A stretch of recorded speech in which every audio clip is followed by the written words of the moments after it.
हाय बच्चों, पिछले वीडियो में आप सेकंड चैप्टर को देखे थे। आज हम लोग थर्ड चैप्टर करंट इलेक्ट्रिसिटी के कुछ इंपोर्टेंट टॉपिक्स को देखेंगे। ठीक है, सबसे पहले हमारा ओम्स लॉ है। ठीक है, इस ओम्स लॉ में यदि आप देखें गौर से तो आपको एक चीज पता चलेगा।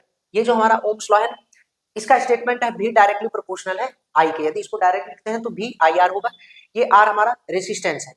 और देखिए, रेसिस्टेंस किसके डायरेक्टली प्रोपोर्शनल होता है, यानी रेसिस्टेंस को अफेक्ट करने वाला जो फैक्टर है, यदि उसको हम स्टडी करें तो रेसिस्टेंस का एक फॉर्मूला हमें मिलकर के आता है R equal to rho into L by A. ये L जो है आपका लेंथ ऑफ कंडक्टर है, A जो है cross section area of conductor है, और ये रो जिसको आप स्पेसिफिक रेसिस्टेंस कह सकते हैं या फिर ये आपका रेसिस्टिविटी है। ये बात ध्यान में रखेंगे आप। ठीक है, ये चीजें याद में रखिए। अब देखिए, जो चीज आपको ये रखना है ध्यान में कि रेसिस्टिविटी केवल और केवल जो है ना मटेरियल ऑफ कंडक्टर और टेम्परेचर ऑफ कंडक्टर पर डिपेंड करता है।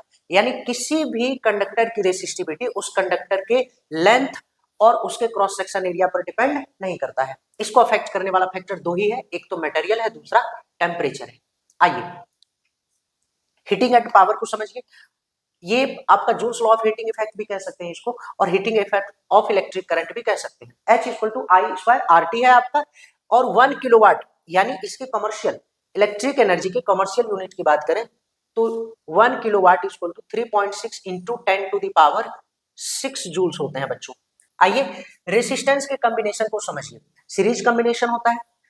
सीरीज कॉम्बिनेशन में बच्चों करंट सेम होता है, यानी हर एक रेसिस्टर से करंट क्या होता है, सेम करंट पास होता है, बस वोल्टेज क्या होता है, चेंज होता है।